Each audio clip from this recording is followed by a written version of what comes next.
Olá pessoal, tudo bom? Espero que todo mundo esteja bem.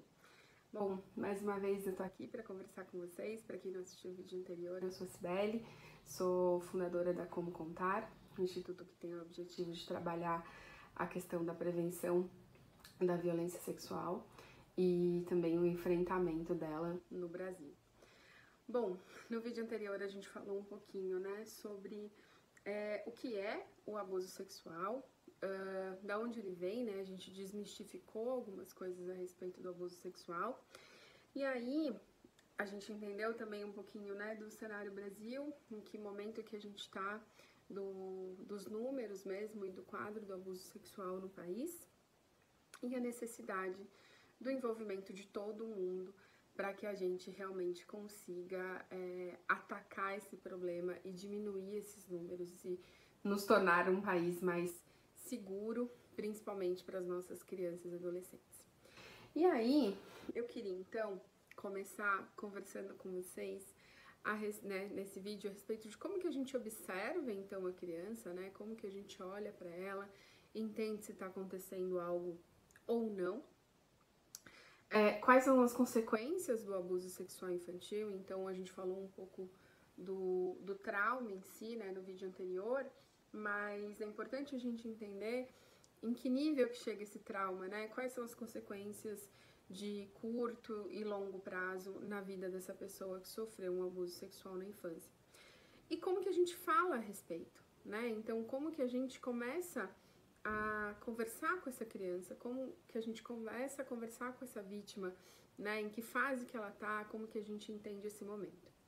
E aí eu acho que a primeira coisa que a gente precisa conversar sobre como que a gente fala com a criança é justamente lembrar que a gente tem uma lei, né? A lei brasileira, por meio do ECA, estabelece que toda criança é a nossa criança, né? E essa frase, ela parece quase que poética, mas a gente precisa entender o que está implícito nessa frase. O que está implícito é dizer que eu tenho uma responsabilidade civil e até penal sobre as crianças que estão ao meu redor, né? E sobre eu preciso tomar atitudes para que elas estejam bem, para que elas estejam saudáveis, para que elas estejam se desenvolvendo, né, sem ter nenhum tipo de violência, ocupando ali o espaço, né, que elas têm para se desenvolver. Então, isso é muito importante, né, porque isso implica em tomar atitude. Então, principalmente, a gente ser ativo em observar essa criança, a gente precisa com quem, né, e com quais brincadeiras estão acontecendo com essa criança, se isso é realmente uma brincadeira, como essa criança reage a um determinado adulto, e se esse adulto leva essa criança para brincar em algum lugar mais longe, por que ele está levando para mais longe, as mudanças de comportamento e humor dessa criança, então como que ela tem se comportado, né? Ela mudou bruscamente de humor, que adultos estão ao redor dela.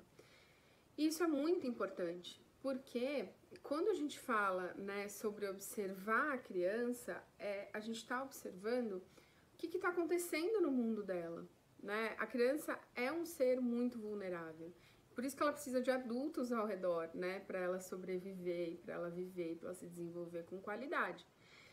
Só que às vezes esses adultos são predadores. E se a gente não tiver o nosso olhar muito aguçado, né, e cada vez mais treinado para identificar o que tá legal, o que não tá legal num comportamento, né? Por que um adulto quer tanto ficar com aquela criança se não é pai nem mãe, né? Por que tá querendo levar ela para longe para brincar? Tipo, qual é o sentido disso? Por que tem um senhor sempre naquele parquinho e ele não tá com criança, né? Então a gente precisa começar a observar o entorno, a entender o entorno dessas crianças. Ah, Cibele, mas você tá me dizendo então que eu tenho que ficar assim, com todas as antenas ligadas, neurótica. Neurótica não, mas com as antenas ligadas sim, né? A gente precisa entender que é nossa responsabilidade, inclusive legalmente, né? Então, quando a gente fala sobre estar atento, olhar, observar, ver como essa criança está agindo, qual que é o ambiente dessa criança, quais as conversas estabelecidas com ela, quais são as brincadeiras, a gente precisa, né, é o nosso dever estar atento a essas coisas. E aí,